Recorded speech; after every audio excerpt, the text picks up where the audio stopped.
Even though my life last year was hell, personally, and not a lot of fun, my reading life last year was phenomenal. One of the best reading years I've had in a really, really long time. So, we're going to be talking about my favorite books of the year. Now, these are not necessarily the books I ranked the highest, but they are the books that sat with me the longest. I do still own some of these, but I don't have them in this room, and it is too damn cold to leave. So, bear with me. I will have images up on the screen on one of these sides. Get into it. Okay, so book number 1. And these are in no particular order, by the way. These are just when I pull them up. Is the Pppy War.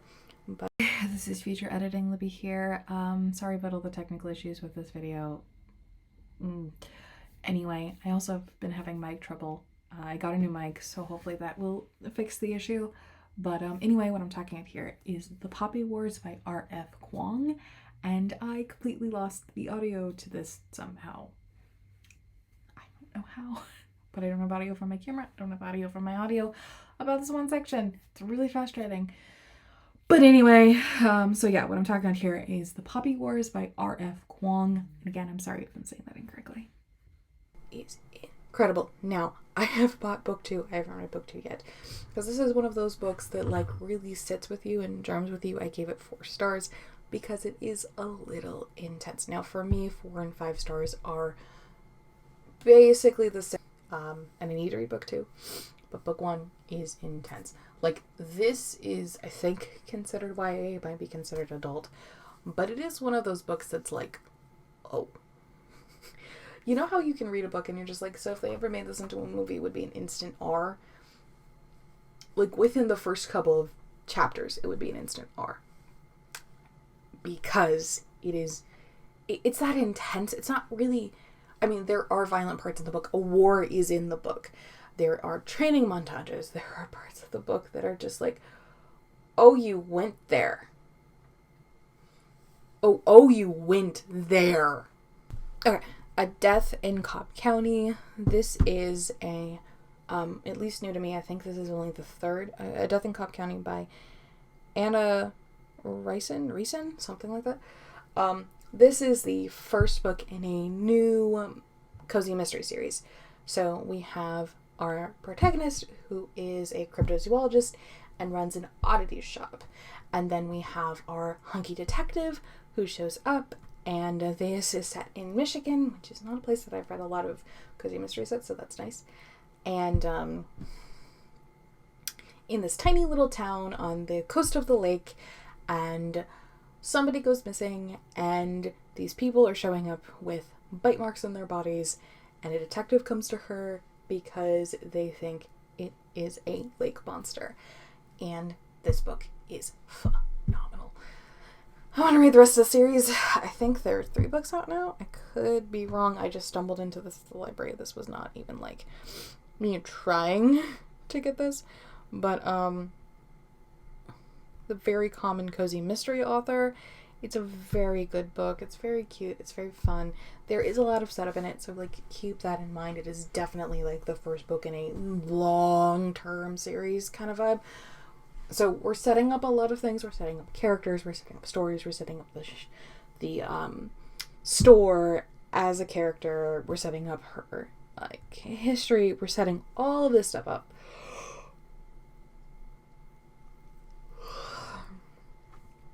So like keep that in mind when you go to read this. Jennifer Green Ruins Everything by Zaka Nawaz. I'm sorry, I'm trying. Anyway, this book is hilarious. So basically, this is, first off, this is about a Muslim woman who is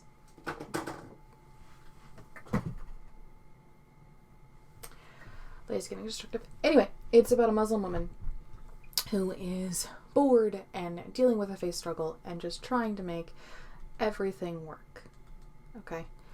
And then she ends up basically through one of her family members coerced into being a spy. and then ends up infiltrating a Muslim terrorist sect. And it's bizarre, it's funny, it's absurdist. It is very much satire. Like, this book is one of the most beautiful pieces of satire I have read in a very long time. So like, keep that in mind when you go to read it. It is satire. It is a very heavy satire. So just keep that in mind. This book is satire. Okay? Okay. In Search of a Prince by Tony Shiloh. This book is very good. Now, it is very, very, very Christian, so keep that in mind. There are Bible passages mentioned constantly. It is very much faith-based. Now, it's not, it's not like the preachy kind of Christian novel. Like, there's no, this is the right kind of Christian to be. It is just very much slice of life, and it is a romance novel.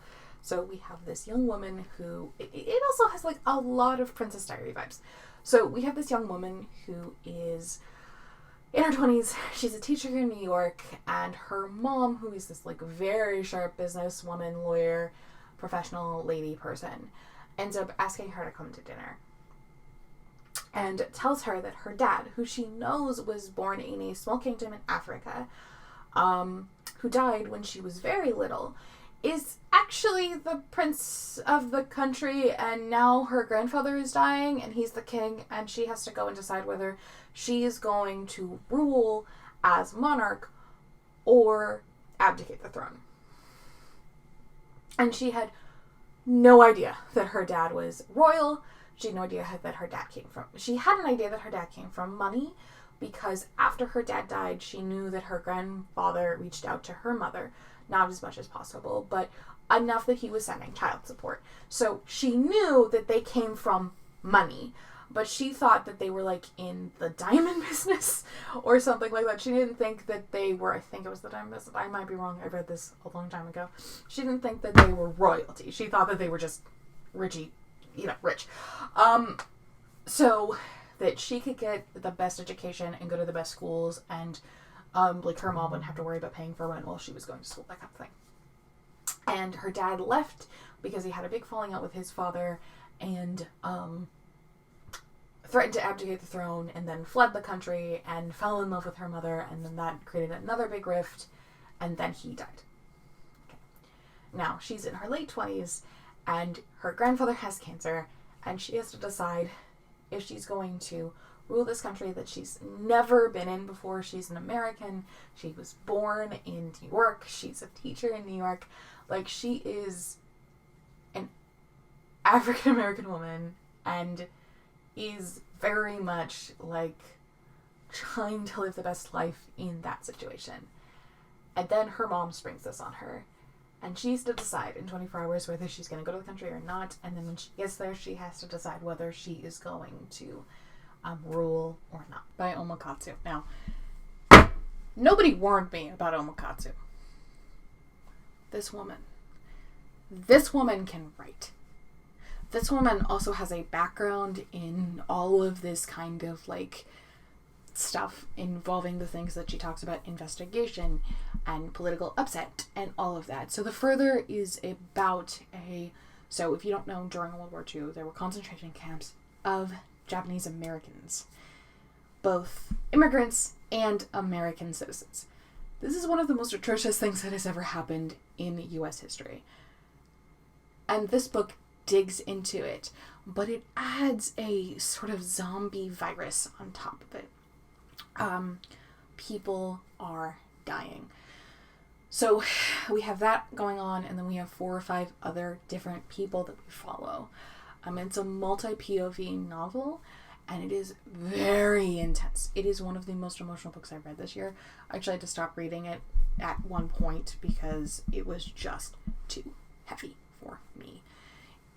I obviously finished it later, and I recommend it so much. But this book is dark.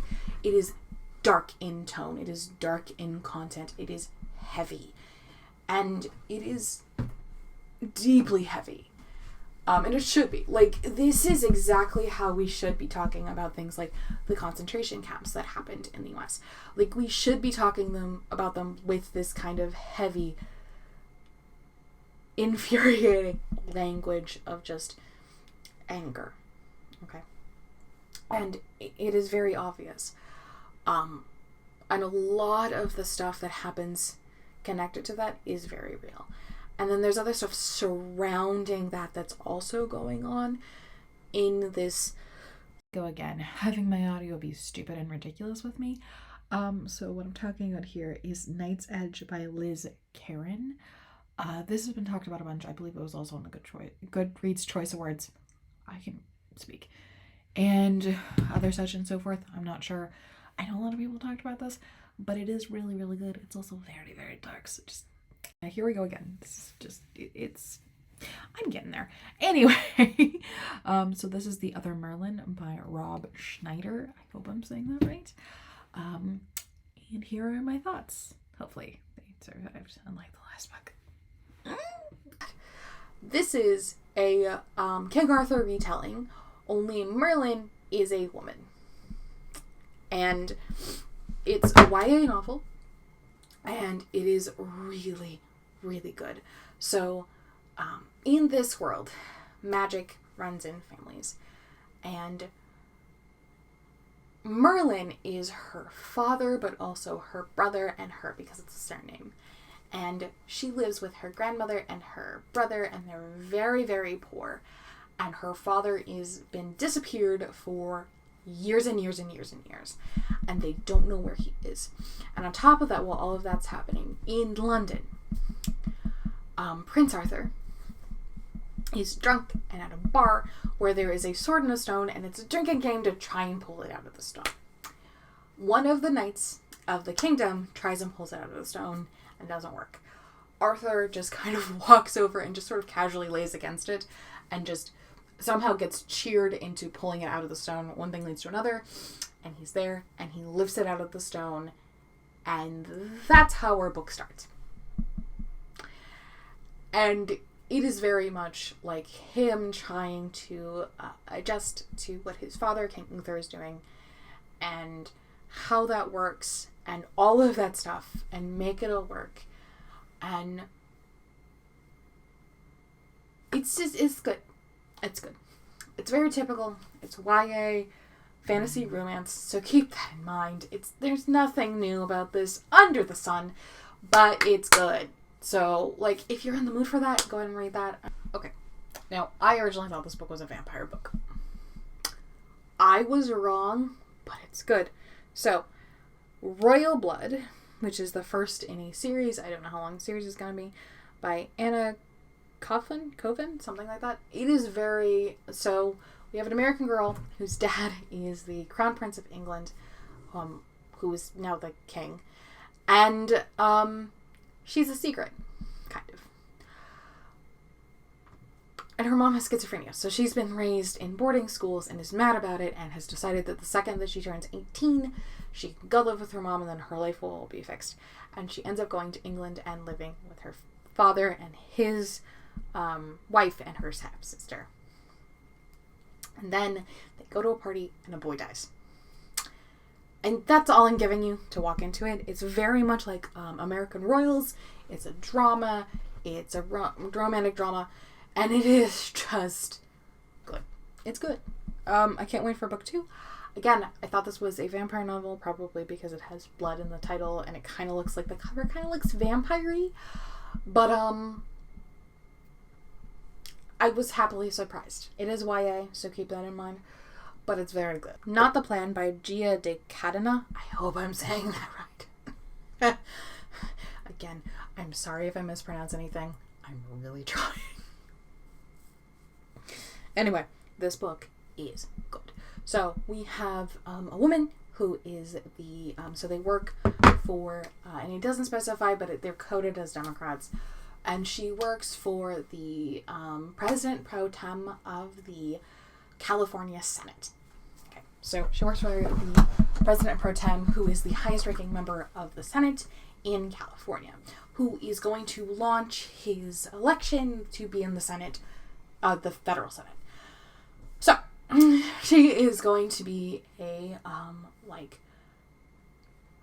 person that does a lot of his working. She is a big deal, and she's going to do that in the Senate. This is her career. This is what she's always wanted to do. This is her life's mission. And then, and it's also double POV. We have our hero. So we have our heroine, and then we have our hero. And our hero works for a rival. Now, he's in the same party, but he's very much a dick. He is always out partying, cheating on his wife. All of these things. Nobody likes him. But this guy ends up working with him, and he's extremely attractive. Like, oh my god, and this woman can write sexual tension like nobody's business. Like, this woman can write sexual tension. A lot of authors try about this.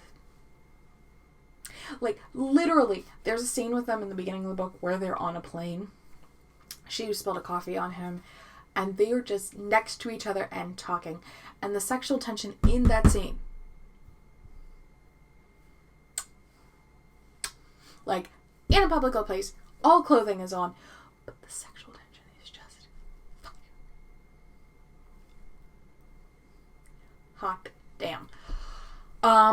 So that happens. She also has a very complicated relationship with her mom, and that's deeply unhealthy, and so she's trying to navigate all of that. And then I love her boss and her boss's wife. And it's very much like also like found family, because like the people she works with and her boss's wife like treat her like a daughter and talk to her like a daughter. And they're at a gala where this very attractive man is, and she's very much like the I don't want a man, I don't need a man. But in this story it makes sense because her mom was like a serial romantic, in and out of relationship after relationship after relationship after relationship, and very codependent. And she just doesn't want to live that life. Like, she doesn't want to be in and out of men's relationship with men constantly. She likes her life. She likes being single. She likes being stable. I mean, it would be nice to have a man, but also stability.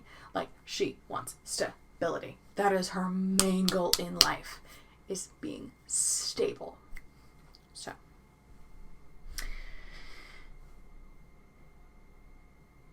She's going to have this big career. She's going to go to the federal Senate. She's going to do that. And then she's going to work for somebody else.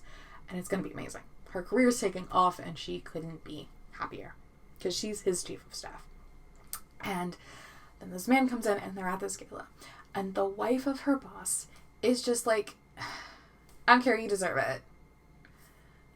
Like, when I tell you the conversation between these two women made me ugly cry, I'm not even kidding. Because, like, this woman, who clearly adores this other woman, is just like, no, you deserve it. He's extremely attractive. He's very into you. And, like, you should go for it. You deserve this. It's just, it's amazing. And I appreciate it. And I love those dynamics. I love that there are, like, healthy dynamics, healthy friendships, healthy platonic friendships, healthy romantic relationship, and the unhealthy relationship as well. So, like, it's very well balanced, in that regard. Like, the whole thing is very well balanced, and that is hard to do, especially because it's not the biggest book in the world. And I also appreciate that it takes place over a year. So the epilogue happens a year later. So our, like, main story is, like, 6 to 8 months. But then a year later, they have the epilogue, which is nice. It feels very real. It feels very possible. It doesn't feel like this woman is acting out of character, which I hate in romance novels. You have this, like, independent person who, like, wants to be independent and, like, wants to be in a relationship when they want to be in a relationship because it's right for them. And that's, like, very much her.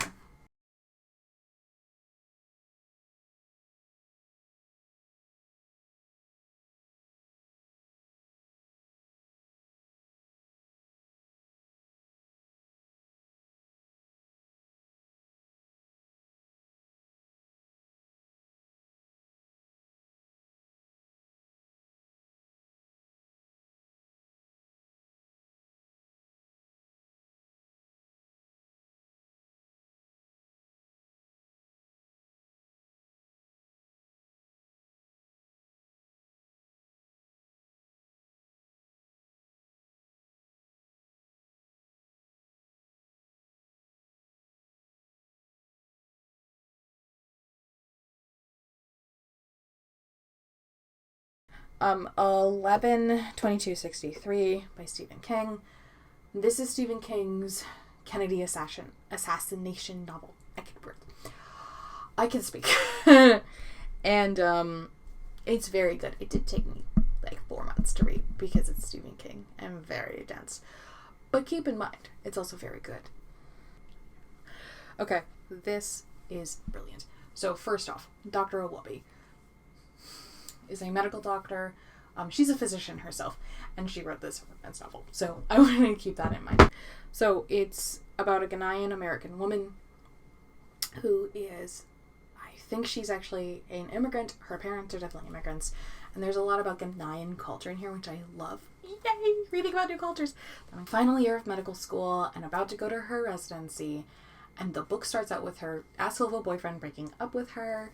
And it just ends up in this amazing thing. And she ends up in this amazing relationship with her new boyfriend. But it starts out with her asshole of a boyfriend breaking up with her and her younger sister getting married before her, which in their culture is a big, big deal. That the younger sister's getting married before the older sister, and they're going to something called the knocking. And this is their traditional version of asking for the daughter's hand. So the whole tradition, it's very well described, very detailed, and it is brilliant. This book is so good. I read this back last January, and I can't stop thinking about it. I really want her to write more because it's good. And yeah, so Dr. Owubi, I think is the right way to say it, is having a new book come out this summer. So I will leave her Instagram link down below so you guys can check that out and figure out when that book comes out. But I know that she has a new book coming out this summer. It was horrible. So in order to get myself out of that slump, I reread Harry Potter 1 through 4, which is just like a favorite of mine and warm and cozy for me. I don't need to go into like detail about that. There's a million books, there's a million videos about details of Harry Potter and whatever. So if you want to dig into those, you can. It's just something I wanted to read, so I did. Idle Gossip. This is one of the last books I read last year. It is so good. Idle Gossip by Alexandra Lee Young. I think I said that right. When I said right, yay! It is about a Chinese American teenager. It's YA. It is about a K-pop group. So her mom is actually some sort of delegate for the embassy in Seoul, and her and her sister move there, and her sister's obsessed with K-pop. She isn't. She's a singer. She gets scouted in a karaoke bar and ends up in a girl group, and it's a lot. There's a lot of miscommunication. There's a lot of lost in translation. There's a lot of her being very down on herself and angry at the world because of reasons and not understanding what and how other people got into these positions or the cultural context of these positions. So like keep that in mind as well. But it's also very good. I mean, I read this almost in one day. If I didn't have a test the next day, I would have read it in one day. The Silence Between the Stars by Ness Brown. I believe it's Dr. Brown. I could be wrong though. I know that she's an astrophysicist of some description. I do not know if she holds a PhD. But I'm going to refer to her as Dr. Brown because I think that's right. If I'm wrong, I'm sorry. But anyway, The Silence Between the Stars is a novella. I read this in one sitting. It is brilliant. It is amazing. It's incredible. Go read it. It's a science fiction novella that is the perfect length. It is so scientifically accurate. I am not an astrophysicist by any means, but like as a nerd, I like science. I read about science occasionally, and I was blown away. I have not read a hard science fiction that was this good in so long. Hell, I haven't read a light science fiction that was this good in so long. So this is a 4th generation of a crew that's trying to go back to Earth because they tried to leave Earth and it went horribly wrong. And the fleet is trying to go back to Earth. Her father is the captain of the ship. She's the first mate. And all hell is breaking loose. And it's a horror sci-fi. And I don't want to tell you any more because it's novella and it's very short. But just know, really, really, really, really, really want Ness Brown to write more. And again, I'm sorry if you're a doctor. For whatever reason, it doesn't say doctor on anything. Even if you hold a PhD, it should. So, like, contact your publisher if you see this by any chance. So yeah, it's good. It's amazing. And I don't know why this book isn't getting more hype, because this book is one of the best things that has been published in years. Seriously, this is one of the best science fiction books, not connected to a franchise, not connected to anything else, that has been published in at least 10 years. And why nobody is talking about it is driving me insane. It is so good. I am constantly recommending this book to everybody. I am constantly talking about this book. Like, if you see me in the comments section and somebody asks me to recommend a book, I'm recommending this book. Like, it is that good. And it's also short, but it's also perfect length. Like, a lot of novellas, like, feel too short or too long. This feels perfect. I want her to write more. It's just amazing. Okay? So just do me a favor and read it. Midnight at Madame Leota's. Okay, so this is a anthology series. It's the second book in an anthology series that's set around the Haunted Mansion. And it's surprisingly good. They do connect with each other, but you don't have to read them in order. And it's just surprisingly good. It's very much like Tales from the Crypt for kids, but in a good way. Like, it's not... It does kind of get goosebumpy, but it's not too goosebumpy. So every once in a while, I will pick up a book that is overhyped. And it is, in fact, worth the hype. So this one was kind of on a back burner for a very, very long time. This was on the back burner for me for a very long time. And I knew it had, like, a cult following. And it's a YA fantasy, so I was willing to try it. So I saw it at the library one day, picked it up, and it is The Gilded Ones by Nina Forna. Nina Forna? I think I'm saying that right. This book, now, it is very typical girl power, special powers, twist on a superhero / like demigod, more towards the demigod vibe book. And a lot of it is very, very, very traditional. Okay? But it's done so differently, and it's so brilliantly done. The world building in this is phenomenal. At one point, they're describing what I think are elephants. That, like, it blew me away how they were being described, because it's like, how would another society that, like, is completely separate describe elephants? So here's the setup. She is the only blonde girl in her village. And when all girls turn 16, because this is an extremely patriarchal society, so women and girls are literally property. Women and girls have to veil their face and wear a mask and a veil in public. They cannot be seen unveiled in public. So, like, extremely, extremely misogynistic culture. When they turn 16, they have to go to the temple and they have to be bled in order to see if they are pure or not, which means if they have red blood or gold. If they have gold blood, they're killed and thrown away because clearly they're evil. And on top of that, there are these monster creature things that they call demons that are prowling around and, like, killing people. Okay. Now, this makes her practically immortal. I gotta wrap this one up because my battery's running out. So that's fine. And she survives multiple times being killed, gets recruited. The king is building an army before these women have to be killed. Now the king is building an army because there's a war on, naturally, and he wants to defeat them. And that's all I'm giving you. Because if I give you any more, I'll give stuff away. This is another book I want you to walk into almost blind. So, it is worth the hype. And I really need to pick up book 2. But it is worth the hype. And when I say that, it's actually good. I mean, you can disagree with me, of course, but, like, it is really, really, really good. So, The Hunt for Me by Christine DeVos, I think. So, this is a YA slasher book. And all I'm going to tell you, unreliable narrator, purposely confusing plot, misleading information, unreliable narrator. That's all I'm giving you. That's all I'm giving you. because you need to walk into this blind. I literally stumbled into this book at the library. It was around Christmas time. I read most of this in December, but finished it in January of last year. I was in the library just wandering around looking for a book to read. I didn't feel like a Christmassy book. I didn't feel like anything. So I just picked this up because I'm like, that sounds interesting. And I started reading it, and I didn't stop reading it. This is what I was reading New Year's Eve of 2020.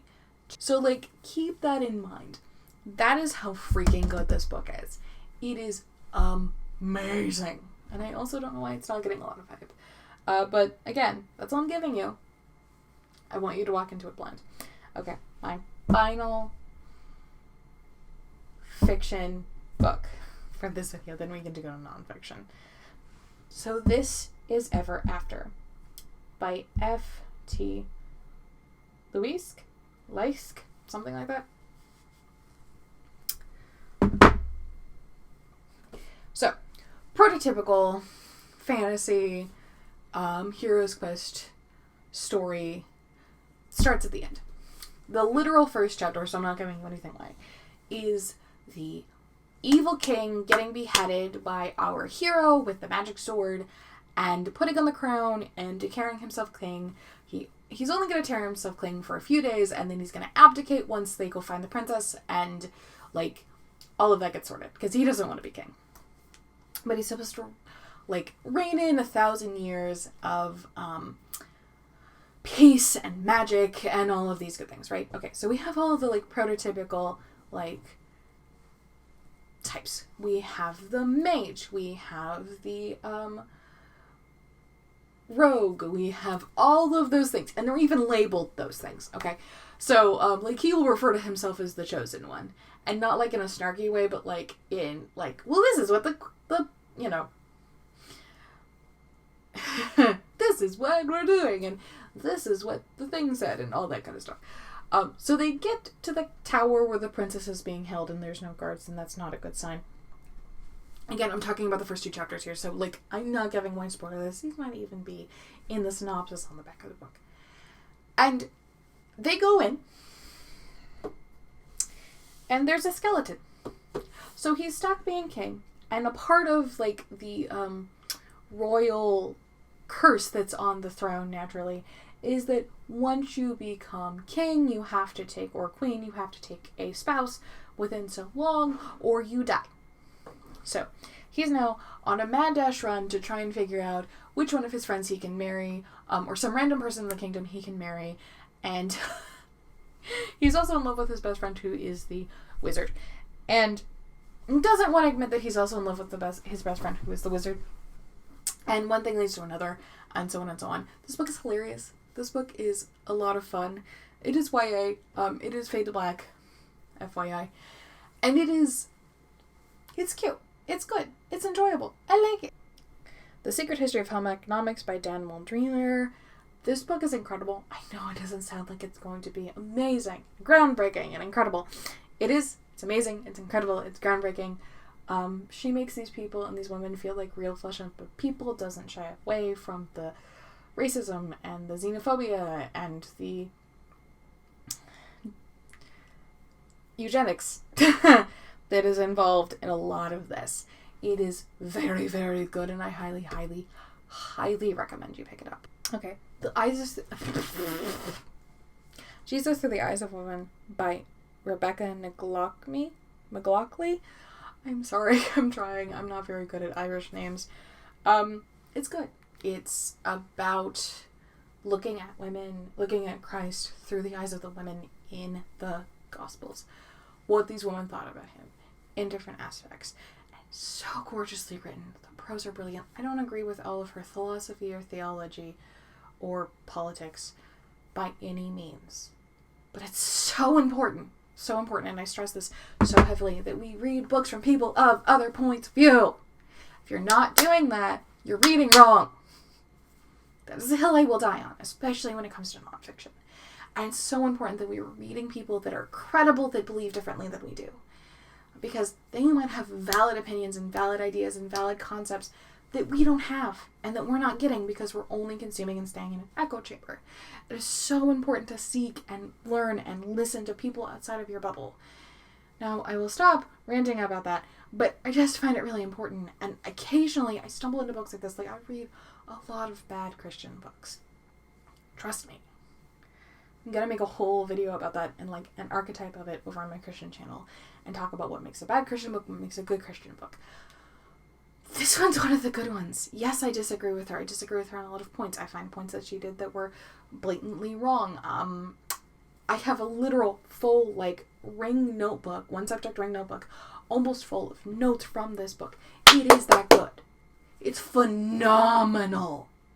Okay? And it's okay that I agree with points of this book and disagree with other points of this book.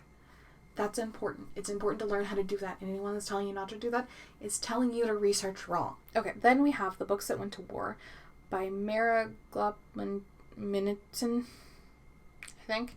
This is actually, so it's a history book about several things. It's very dull, it's very boring. I don't recommend just reading it. But it's about the history of mass market sized books, why they exist, how they existed, and that the US government created them in order to give to soldiers to defeat the Nazis. So, very good, very phenomenal. I also read The Golden Hour. Let me get this. I read one of Meghan Cox Gurdon's books, The Golden Hour. The Enchanted Hour, excuse me. I don't know why I keep calling it The Golden Hour. The Enchanted Hour, The Magical Power of Reading Aloud in the Age of Distraction. Now, you don't think this book is going to be amazing or phenomenal or really, really good. What this book is about reading out loud and the power of reading out loud. From children to adults to people that are in comas, and why it is so important and healthy and valid and needed in today's day and age. And not just audiobooks, but like actually physically reading out loud with another person, to another person. That it's healthy and good and has all of these benefits from it. And like, this book I picked up randomly and started reading because I was waiting. I literally got it on my, what's that called again? It used to be called Scribed, and now it's called because I finished my other book and I was waiting for my grandmother in a waiting room and just couldn't put it down. It's just that good. It's phenomenal. It's well written, well constructed, Okay, so Recovering from Biblical Womanhood, Manhood and Womanhood. I'll try that again. Recovering from Biblical Manhood and Womanhood by Aimee Byrd. And this book, okay, so there is a book, and I'll put it up here because I kind of got to give you some background. There's a book called Biblical Manhood and Womanhood. Okay. Very popular in evangelical, conservative Christian spaces. And very much in the magical, fictional, misogynistic past idea that these people want to live in. Okay. I don't care if you live like that. I don't care if you're a complementarian or egalitarian. Those are specific terms. If you're not in this world, you're not going to know what I'm talking about. But, like, I don't care. As long as it's a healthy relationship, I could care less. The problem is a lot of these books give advice for things that are extremely, extremely unhealthy and in some cases abusive. That's where I have issues. But if you're both consenting adults and this is what works for you and where you feel comfortable, I could give less. But this book, which is Recovering from Biblical Manhood and Womanhood, goes through the lessons and the lies of those books and purity culture as a whole and breaks them down and discusses them, why they're a problem. Now, do I agree with everything that's out there said? Of course not. That's, like, rarely ever gonna be a thing. Like, super duper duper rarely. Keep that in mind. But she is doing really good work and breaking down purity culture and the harm it did and the problems with it and what can be good about and what cannot be good about it and all of those things and discussing it and talking about it and breaking down why it was a problem and what about it was wrong and how it hurt her and why it hurt her and how it hurt the other women in her life and how it shrunk a lot of women that she knew that it shouldn't have shrunk and all of those things, and it's just freaking brilliant. Women in White Coats by Olivia Campbell. This is about the first women who became doctors in America, and why and how all of that happened. It's also very good. It's also phenomenal. Not as good as The Secret History of Home Economics, but this book is also phenomenal. I highly recommend anybody pick it up and anybody read it because it's good. It's very good. Again, it's much more like a history biography of several people. I mean, they all feel real, they all feel valid, but not as much as they do in The Secret History of Home Economics. That woman has a gift. But, like, it's still there that are good. I don't know if you can tell. I really, really like The Secret History of Home Economics. It might be my favorite book from last year. But, like, it is very, very, very good. So, Women in White Coats is absolutely worth a read. There's another book about one of these women in here that I want to pick up, but haven't yet. But, yeah. So, that is everything. Those are my favorite books from 2023. Again, I'm sorry this is late. I'm sorry that the camera's being weird. I had to change angles like 3 times. But, here we are, and we're doing okay. Alright, I'll see you guys in a little bit. And,